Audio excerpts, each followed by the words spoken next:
वृश्चिक राशि वाले बंधुओं, स्वागत है आप सभी का आपके अपने वैदिक मंथन भिंड यूट्यूब चैनल में। तो वृश्चिक राशि वालों, जरा ध्यान से सुनिए। समय और काल कुछ ऐसा पॉजिटिव होने जा रहा है कि अब कह सकते हैं कि आप राजा बनने वाले हो। स्वर्ण मुकुट आपका इंतजार कर रहा है। और यह हम क्यों कह रहे हैं, ध्यान से सुनिए। पूरे कार्यक्रम को अगर आप समझ जाएंगे, सुन लेंगे और अपने चित्त में बिठाकर जीवन में उतार लेंगे इन बातों को, तो 100% राजा ही बनेंगे। कोई आपको रोक नहीं पाएगा। लेकिन सीधी सी बात है कि लोगों के अंदर धैर्य की कमी होने के कारण जल्दबाजी में किए गए सारे कार्य शैतान के कार्य बन जाते हैं और असफलता के कारक बनते हैं। तो हम जो कुछ भी बताएंगे उसके लिए आपका पूरा ध्यान यहाँ होना आवश्यक है।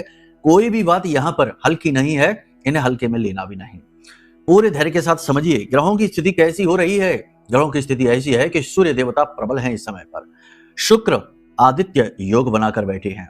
ऐसे में आपके बड़े काम, बहुत सारे काम बनने शुरू होंगे। हालांकि चंद्रमा की स्थिति जरूर राहु के साथ होने जा रही है। यह स्थिति थोड़ी सी नेगेटिव जरूर है। बुध के साथ चंद्रमा है, राहु है, तो दो तरीके के प्रभाव इसके ऊपर आपके जीवन में पड़ने वाले हैं। पॉजिटिव भी कुछ है और कुछ नेगेटिव भी है। इन्हें गहराई के साथ समझ लेना। साथ ही साथ हम आपको बताएं कि कुछ ऐसे सूत्र है, कुछ ऐसी जरूरी आवश्यक बातें हैं जो आपको जानना इस समय और काल पर बहुत आवश्यक है। देखो, एक चीज हम आपको बता दें कि समय तो कभी अच्छा और कभी बुरा होता ही है, लेकिन कुछ लोग आपने ऐसे देखे होंगे जीवन में जिनका कभी बुरा समय ही नहीं आता, हमेशा अच्छे समय में ही रहते हैं। ना उनकी कुंडली में कोई दोष जैसा दिखाई देता है, वो हमेशा मौज करते रहते हैं, आगे ही बढ़ते रहते हैं। ऐसा लगता है जैसे कि वो लक्ष्मी पुत्र हैं, देवताओं के पुत्र हैं। और ठीक इसके विपरीत कुछ लोग ऐसे होते हैं जिन्हें कभी आपने सुखी ही नहीं देखा होगा, हमेशा दुखी रहते हैं, हमेशा व्याकुल रहते हैं, हमेशा एक ना एक टेंशन उनके पीछे लगी ही रहती है। जैसे तैसे कोशिश करके एक आध से छुटकारा पा भी लिया तो दूसरी आ जाती है। यानी उनका जीवन एक समस्या का जीवन होता है। ठीक है, तो अब ये क्यों होता है? ये इसीलिए होता है कि चाहे जाने में चाहे अनजाने में जो लोग अच्छा जीवन जी रहे हैं, सफल जीवन जी रहे हैं, शांतिपूर्ण जीवन जी रहे हैं, वो कुछ ऐसे सूत्रों को अनुपालन कर रहे हैं, अपने जीवन में लेकर आए हैं जो कि उनके लिए फलीभूत हो रहे हैं। और उन सूत्रों की वजह से ही उनके जीवन में ये स्थिति सदा निर्मित रहती है। ठीक है, चिर यौवन जैसी स्थिति, यानी उनका जो सुख है वह चिर यौवन स्थिति में रहता है। और ठीक इसके विपरीत कुछ लोग ऐसे हैं जो जाने या अनजाने में कुछ ऐसी प्रैक्टिसेस कर रहे हैं, कुछ ऐसे अभ्यास कर रहे हैं जो कि उन्हें सुखी होने नहीं देते। क्योंकि समय तो जब अच्छा आता है तो सबके लिए आता है, बुरा आता है तो ग्रह दशाओं के आधार पर हम बोल रहे हैं। यहाँ पर समय का पहिया तो लगातार घूम रहा है, ग्रह भी लगातार गतिमान है, तो एक जैसा समय तो नहीं रह सकता।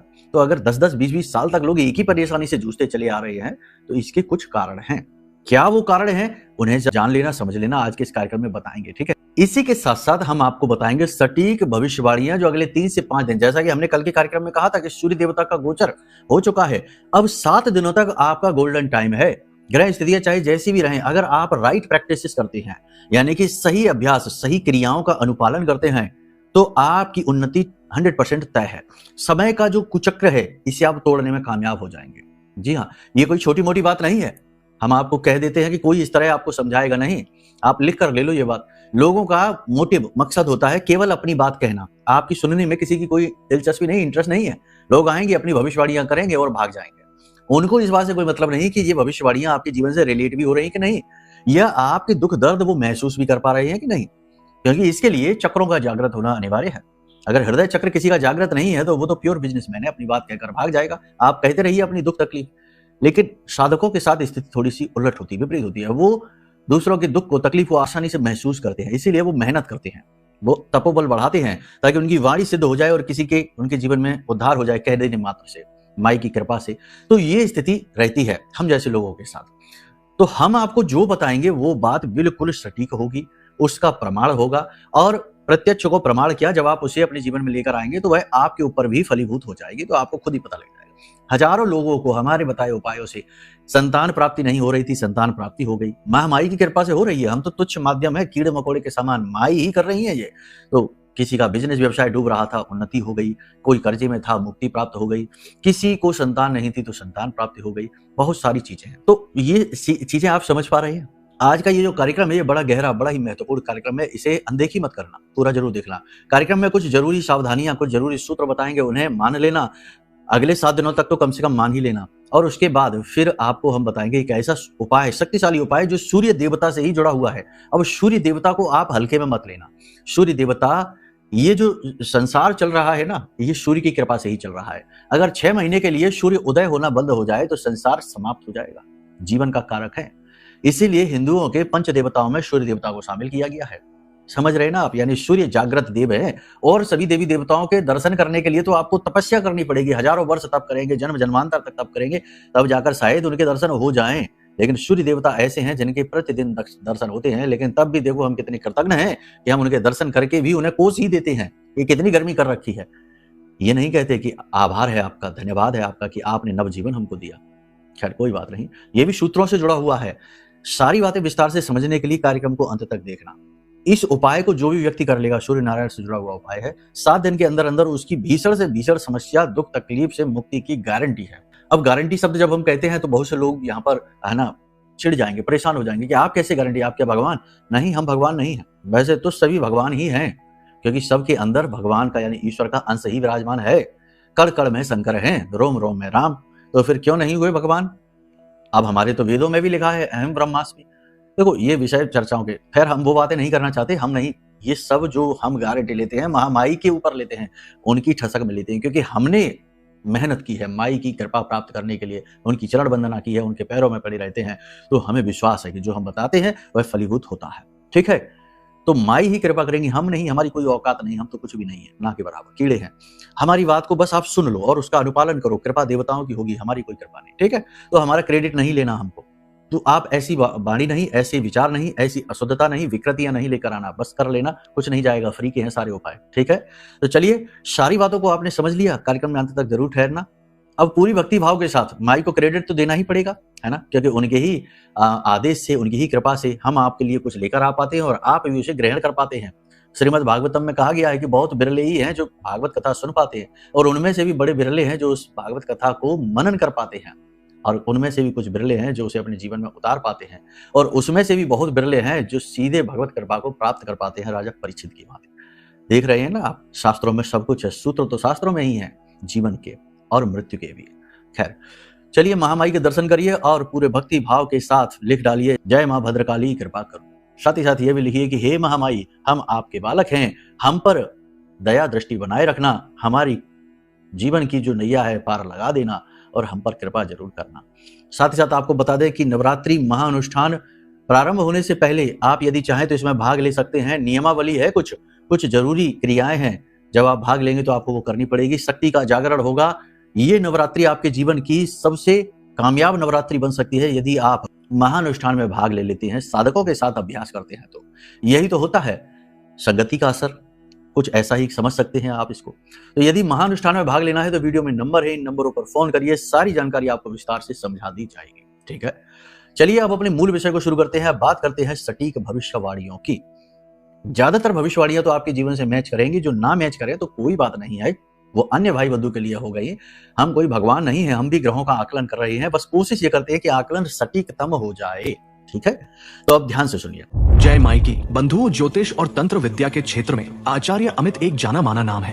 पूज्य गुरुदेव के साधनाओं और ज्योतिष विद्या के अनुभव बेहद दिव्य है। जी हाँ, पूज्य गुरुदेव ने जिसकी भी कुंडली का विश्लेषण किया और कुंडली के अनुसार उसे सटीक उपाय व महामाई माँ बगलामुखी की विशेष कृपा दी, उसके जीवन में सकारात्मक बदलाव तो आए ही है। फिर चाहे समस्या कितनी ही कठिन क्यों ना हो, समाधान तो अवश्य हुआ है। अब ऐसे में यदि आप भी अपने जीवन की किसी बड़ी समस्या से जूझ रहे हैं, जैसे कि कर्जा बढ़ता ही जा रहा है, काम धंधा और व्यापार सब रुक चुका है, रिश्ते नातों में तनाव हद से ज्यादा बढ़ गया है, पूरा जीवन ही नकारात्मकताओं से भर गया है, तो ऐसे में यही सही समय है जब आप श्रेष्ठ गुरु से मार्गदर्शन प्राप्त करें और जीवन के अंधकार को समाप्त कर दिव्य प्रकाश की ओर कदम बढ़ाएं। वीडियो में दिए गए नंबरों पर तुरंत संपर्क करिए और अपनी कुंडली का विश्लेषण व समाधान पूज्य गुरुदेव के द्वारा करवा लीजिए। देर ना करें, आपके देवी देवताओं के आशीर्वाद से ये मौका खुद चलकर आपके पास आया है, इसे गंवाना नहीं है। अभी फोन करें और गुरुदेव से मार्गदर्शन प्राप्त करें। महामाई आपका कल्याण करें। धन्यवाद। सबसे पहली चीज कि आप अपनी कार्यशैली में, अपने जीवन की गतिविधियों में, अपनी आदतों में सकारात्मक सुधार लाने की पूरी कोशिश करेंगे और आप पॉजिटिविटी को खुद महसूस करेंगे। यानी ऊर्जा का प्रवाह आप स्वयं अपने जीवन, अपने शरीर में, अपनी आत्मा में महसूस करेंगे, पॉजिटिविटी का। नकारात्मक लोग और नकारात्मक चीजों से और नकारात्मक परिस्थितियों से थोड़ी सी दूरी आपकी बनेगी। नकारात्मक चीजों से आप दूर होंगे। काम धंधे व्यापार में आपकी आमदनी थोड़ी सी मध्यम रहेगी, धीमी रहेगी, लेकिन थोड़ी बहुत तो उसमें पॉजिटिविटी आएगी, यानी थोड़ा बहुत तो सुधार होगा। आपको अपने जो काम हैं, जो आप कार्य क्रियाएं कर रहे हैं, उनमें सफलता प्राप्त होती दिखाई देगी। किसी प्रकार की समाज सेवा के कार्य में आप भाग ले सकते हैं। धार्मिक कार्य में आप किसी प्रकार से चढ़ बढ़कर भाग ले सकते हैं। समाज में और कार्यस्थल पर आपका वर्चस्व थोड़ा थोड़ा बढ़ना शुरू हो जाएगा, आपकी बात मानी जाने लगेगी। उच्च अधिकारी जो अब तक आपके विरोध में चल रहे थे, वो कहीं ना कहीं आपके लिए पॉजिटिव होते दिखाई देंगे, क्योंकि आप मेहनत ही इस प्रकार करते हैं, आपका काम का जज्बा ही कुछ इस प्रकार का है कि आपके लिए वातावरण पॉजिटिव बनता चला जाएगा। अब यहाँ पर विचित्र विडंबना होगी कि कुछ लोगों के जीवन में ठीक इसका उलट होगा कि उच्च अधिकारी शत्रु बन बैठेंगे और ऐसे फैसले लेंगे कि उनकी आपके करियर के लिए खराब होंगे वो फैसले। ऐसा इसलिए होगा कि आपकी जन्म पत्री में सूर्य है, उसकी स्थिति अच्छी नहीं है, उसे पॉजिटिव करना होगा। इसके लिए जन्म पत्री दिखा लेना। जन्म पत्री दिखाने में कोई कंजूसी नहीं और कोई आलस नहीं, ये सबसे महत्वपूर्ण क्रिया है।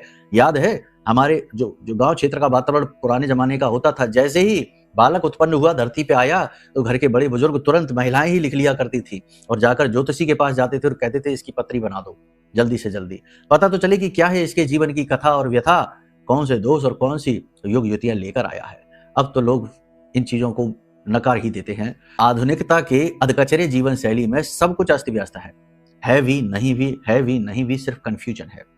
खैर, आप ईमानदारी से, कार्यकुशलता से अपने उच्च अधिकारियों का दिल जीतेंगे। आपके जो शत्रु हैं वो असफल होते दिखाई देंगे। छिपे हुए शत्रु जो आपके हैं वो भी निष्क्रिय हो जाएंगे, आपका कुछ बिगाड़ नहीं पाएंगे।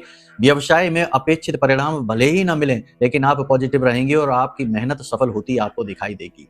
संतान की तरफ से कोई ऐसी न्यूज, कोई ऐसी बात होगी जिस पर आपको गर्व महसूस होगा, आपको अच्छा महसूस होगा। पारिवारिक वातावरण आपका अच्छा दिखाई दे रहा है। किसी प्रकार की कोई अच्छी खबर, कोई गुड न्यूज परिवार के किसी सदस्य की तरफ से मिलेगी। परिवार में किसी प्रकार का धार्मिक या मांगलिक कार्यक्रम अनुष्ठान भी हो सकता है। परिवार में कोई नए मेहमान अगले 3 से 5 दिनों में आ सकते हैं।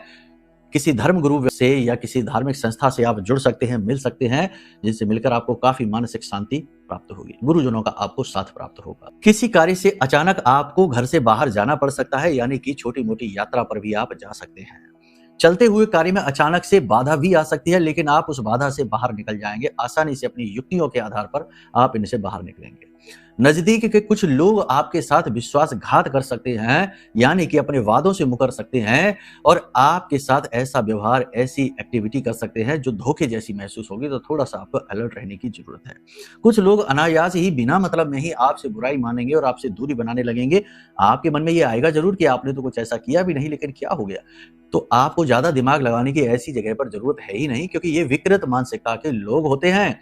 इन्हें चापलूसी, चमचागिरी अच्छी लगती है और ऐसे लोग दूर हो जाएं तो उसी में अच्छा है, क्योंकि ऐसे लोगों की संगत में रहकर आप अपना समय ही खराब करेंगे। इस समय और काल पर शारीरिक परिश्रम आपका बढ़ सकता है और मेंटल स्ट्रेस, अब स्ट्रेस पॉजिटिव होगा। देखो, हर एक चीज में पॉजिटिव और नेगेटिव साइड होती है, तो स्ट्रेस भी पॉजिटिव होता है। जैसे किसी के घर में कन्या का विवाह है, तो अब उसके पिता को, उसके भाई को स्ट्रेस है। तो अब यहाँ पर कोई स्ट्रेस ऐसा वाला नहीं है कि अरे क्या करे, अब तो जीना मुश्किल है। नहीं, ये स्ट्रेस है काम का, कि व्यवस्थाएं बनानी है, कोई व्यवस्था भंग ना हो जाए, कहीं जगह सही ना हो जाए, कहीं कोई बात बिगड़ ना जाए, कहीं कोई कुछ कह ना दे, ऐसा वाला स्ट्रेस। तो ये पॉजिटिव वाला स्ट्रेस आपके जीवन में अभी रहेगा। नजदीकी लोगों का निराशावादी व्यवहार, आचरण आपको थोड़ा सा दुखी करेगा, क्योंकि आप दिल से सोचने वाले इंसान हैं, आप मन से सोचने वाले, आप दिमाग नहीं लगाते ज्यादा। ठीक है, अब यहाँ पर आपको अपने मन के ऊपर भी कार्य करना होगा, क्योंकि राहु के साथ बुध की, चंद्र की युति जो है ना, ये थोड़ी सी खतरनाक होने वाली है। कहने का मतलब ये है कि यहाँ पर आपको मन पर नियंत्रण रखना होगा। मन में चंचलता भरे भाव आएंगे, खेलकूद आदि, या फिर समय की बर्बादी, क्योंकि यहाँ पर मंगल भी बैठा हुआ है, अंगारक भी बना हुआ है। तो यहाँ पर समय की बर्बादी भी कर सकते हैं आप सोशल मीडिया में, या किसी ऐसी जगह पर जाकर, या किन्हीं ऐसे लोगों के साथ रहकर आप अपना कीमती समय बर्बाद कर सकते हैं। तो थोड़ा इस बात का आप ख्याल रखिए। टाइम का मैनेजमेंट बहुत ज्यादा जरूरी है। अपने समय का सही उपयोग करें। छोटी छोटी बातों को दिल से ना लगाएं। भूमि भवन आदि से जुड़े फैसले लेने में जल्दबाजी ना करें। कोई डील, कोई भी प्रॉफिट वाली डील दिखाई दे रही है तो थोड़ा सा अलर्ट हो जाइए। कहीं ना कहीं फ्रॉड भी हो सकता है, धोखा भी हो सकता है, क्योंकि राहु भी प्रबल ही है, वो कमजोर नहीं है, अपनी ही स्वराशि में बैठा है। 11वीं राशि उसी की राशि है और वहां पर मंगल के साथ, बुध के साथ, चंद्र के साथ, यानी कि ये किसी न किसी प्रकार का छल जरूर कराएगा। ये छलिया योग है।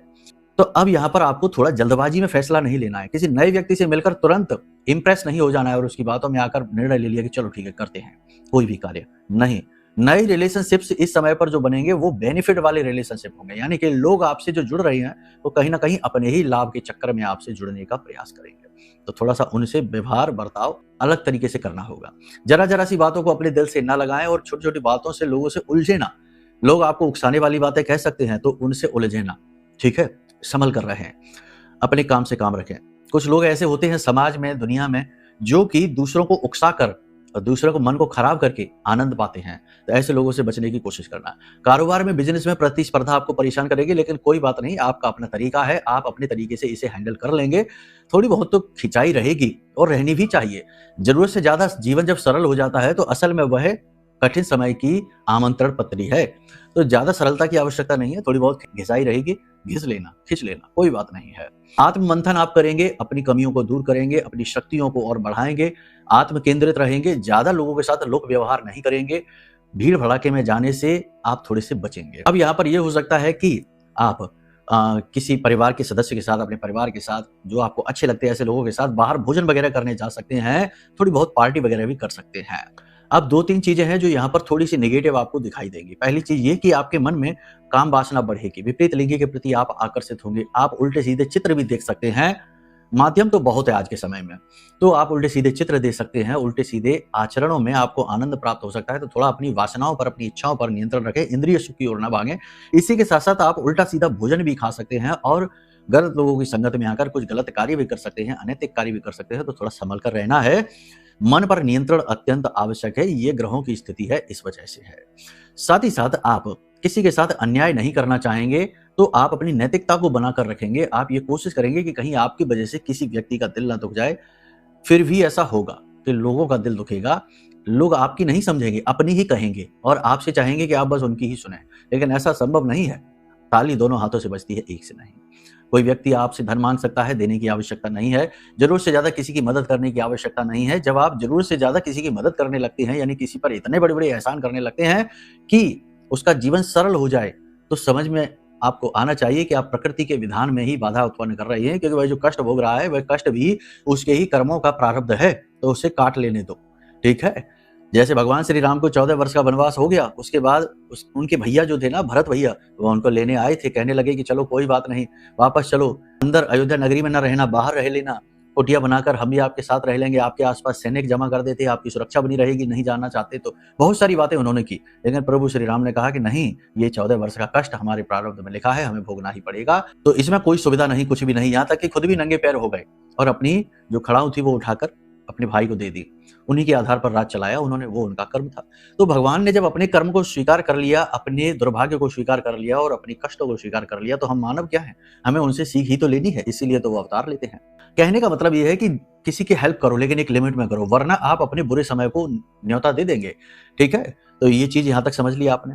अब सबसे बड़ी बात, 2 बातें यहां पर हम आपको बताना चाहते हैं। पहली चीज ये कि आप जितना हो सके उतना अपने कॉन्फिडेंस को बूस्ट करते रहें, सेल्फ मोटिवेटेड रहें, अपनी जोश बढ़ाने वाली बातें। दूसरा कि अपने मुख से नेगेटिव बातें कभी ना बोलें, ना किसी और के लिए, ना अपने लिए। नकारात्मक शब्द, नकारात्मक बातें आपके लिए जहर के समान कार्य करेंगे इस समय पर। इसी के साथ साथ एक और खास बात है कि अपने अंदर किसी भी प्रकार का ईगो ना आने दें। यानी कहते हैं ना कि हमसे ऐसा कैसे कह दिया, ये हमसे ऐसे कैसे कह सकता है, हम तो इतने अच्छे आदमी हैं। तो ये जो अच्छापन का भी है ना, इसका भी ईगो होता है ना, इसे सत अभिमान कहते हैं। तो ये भी होता है, तो इसे भी ना आने दें, तो आप निर्बाध रूप से आगे बढ़ेंगे। बाकी तो ये तो सामान्य सी बातें हैं कि हर एक पर भरोसा नहीं करना है, अपनी स्वास्थ्य सेहत का ख्याल रखना है, ये तो आवश्यक है ही। योग प्राणायाम इस समय काल पर आपके लिए अत्यंत आवश्यक रहेंगे, ठीक है। तो यहां तक सारी चीज आपने समझ ली है। अब सबसे महत्वपूर्ण बात है उपाय। उपाय को भी समझ लो। लेकिन एक चीज और है कि कुछ लोग यहाँ पर ये कहेंगे कि गुरुजी हमारे जीवन में इस प्रकार की समस्या है, ये दूर ही नहीं हो रही है। या फिर कुछ लोग कहेंगे कि हमारे जीवन पहले बहुत अच्छा चल रहा था, लेकिन इस समय से, एक विशेष समय काल से डाउनफॉल शुरू हुआ और होता ही चला जा रहा है, इसका क्या कारण है। तो अब ये जो सारे प्रश्न आप हमसे पूछेंगे, इन सारे प्रश्नों के जवाब आपके पास स्वयं है, आपकी जन्मपत्री में। तो सबसे बड़ी बात यह है कि कोई भी प्रश्न आपके जीवन से जुड़ा हुआ जो आपको समझ नहीं आ रहा इसका जवाब क्या है, तो उसके लिए आप अपनी कुंडली आकलन करा लीजिए, क्योंकि उसके जवाब आपकी जन्मपत्री में है। और जन्मपत्री में उसके जवाब के साथ साथ समाधान भी हैं, क्योंकि कोई भी प्रारब्ध बिगड़ता है तो कष्ट भोगना ही पड़ता है। अब 2 तरीके हैं उस प्रारब्ध से पीछा छुड़ाने के, या तो उसे भोगिए, वर्षों वर्ष उस कष्ट को भोगिए, या फिर उसे जानकर और उपायों के माध्यम से प्रायश्चित कर्म करके उसे काट दीजिए, है ना। जैसे कि बलदाऊ भैया जी, श्रीमद् भागवतम में ही है ये प्रसंग है कि सूत जी की हत्या हो जाती है बलदाऊ भैया से, बलराम जी से गलती से हो जाती है, लेकिन ब्रह्म हत्या का पाप लगा तो वो चले गए तीर्थ यात्राओं पर, क्योंकि इस ब्रह्म हत्या के पाप से मुक्त होना था तो प्रायश्चित कर्म करने चले गए। नहीं जाते तो उसका कष्ट भोगना पड़ता, जन्म लेकर फिर आना पड़ता और फिर कोई ना कोई भयानक कष्ट से गुजरना पड़ता। तो इसलिए उन्होंने प्रायश्चित कर्म करके उसे वहीं के वहीं शांत कर दिया। तो ये तरीके होते हैं, ठीक है। तो कुंडली आकलन कराना अत्यंत आवश्यक है। इसी के साथ साथ आज का युग निगेटिव युग है। आज के युग में लोग अपने दुख से कोई दुखी नहीं है, क्योंकि अपने दुख से दुखी जो होगा वो तो उस दुख को हटाने के मार्ग ढूंढेगा और सुखी हो जाएगा। मार्ग ढूंढेगा तो मार्ग मिलेगा, ढूंढने से तो भगवान भी मिलते हैं। लेकिन नहीं, ऐसा नहीं है। आज के समय में लोग दूसरों के सुख से दुखी हैं और उसको दुखी करने का हर प्रयास करेंगे। पूजा पाठ में भी उसी का नाम लेंगे, अपनी बद्दुआओं में भी उसी का नाम लेंगे, जैसे कि वह अपने जीवन का सुख इनके घर से मांग के ले गया हो। नहीं, तो आप समझ रहे हैं ना, इतना भयानक नेगेटिव नकारात्मक युग में जहां भाई भाई का साथ नहीं देता, तंत्र मंत्र और करवा देता है, तो सुरक्षा कैसे होगी?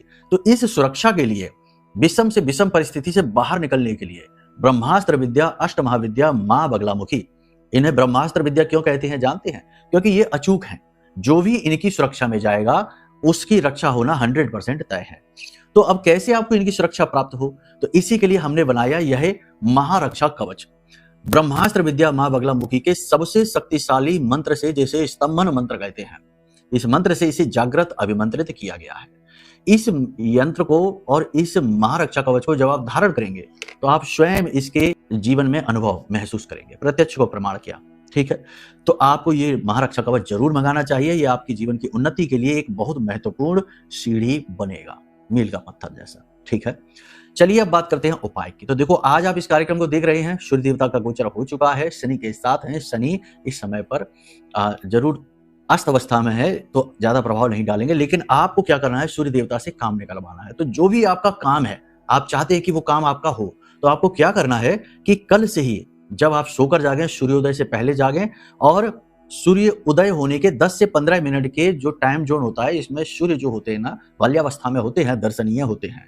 तो इस समय पर आपको क्या करना है, एक लोटे में, तांबे के लोटे में जल लेना है और उसमें थोड़ा सा गंगा जल डालना है और लाल मिर्ची के 11 बीज उसमें डालने हैं, लाल मिर्ची के 11 बीज। और इस लोटे को लेकर अपनी छत पर जाना है, सिर पर कपड़ा रखना है और सूर्य देवता को अर्घ देना है।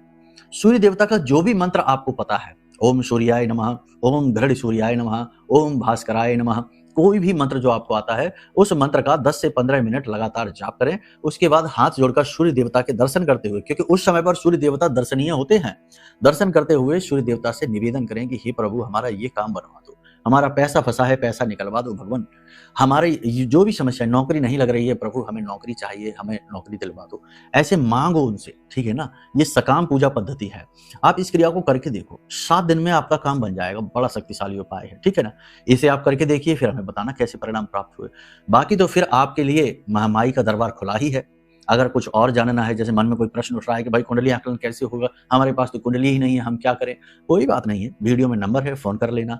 महारक्षा कवच कैसे प्राप्त करें, या फिर माई का जो अनुष्ठान होने वाला है, महाअनुष्ठान नवरात्रि का, इसमें कैसे भाग लें, जो भी प्रश्न मन में उठे, वीडियो में नंबर है। दिन में 10 बजे से लेके शाम को 4 बजे तक, 4:30 बजे तक फोन करेंगे, आपका फोन 100% उठेगा, ठीक है। बहुत से लोग कहते हैं ना गुरुजी फोन ही नहीं उठता। अरे आधी रात को फोन लगाओगे, रात को 11 बजे फोन लगाओगे तो कौन उठा लेगा? तो कहने का मतलब ये है कि समय काल पर फोन करेंगे, फोन जरूर उठेगा और समाधान जरूर मिलेगा। 101%। हजारों लोगों के ऊपर माई की कृपा बरस रही है और वो खुश हैं, प्रसन्न हैं, आनंदित हैं। आप भी हो सकते हैं, ठीक है। चलिए तो अब यहीं पर अपनी वाणी को विराम देते हैं। प्रेम से बोलिए जय माई की, जय मां बगलामुखी। हमारे प्रिय और परम पूज्य आचार्य जी ने अपनी साधनाओं के अनुभवों पर आधारित शक्तिशाली उपाय और क्रियाओं के माध्यम से हजारों लोगों के जीवन को पूरी तरह से बदला है। आचार्य जी के द्वारा बताया गया हर एक उपाय इतना सटीक और कारगर होता है कि जो भी इसे पूरे भाव के साथ कर लेता है, उसे साक्षात महामाई की कृपा और आशीर्वाद प्राप्त हो जाती है। इसलिए निसंकोच इन उपायों को पूरे भाव के साथ करिए, आपका कल्याण होगा। जय माई की।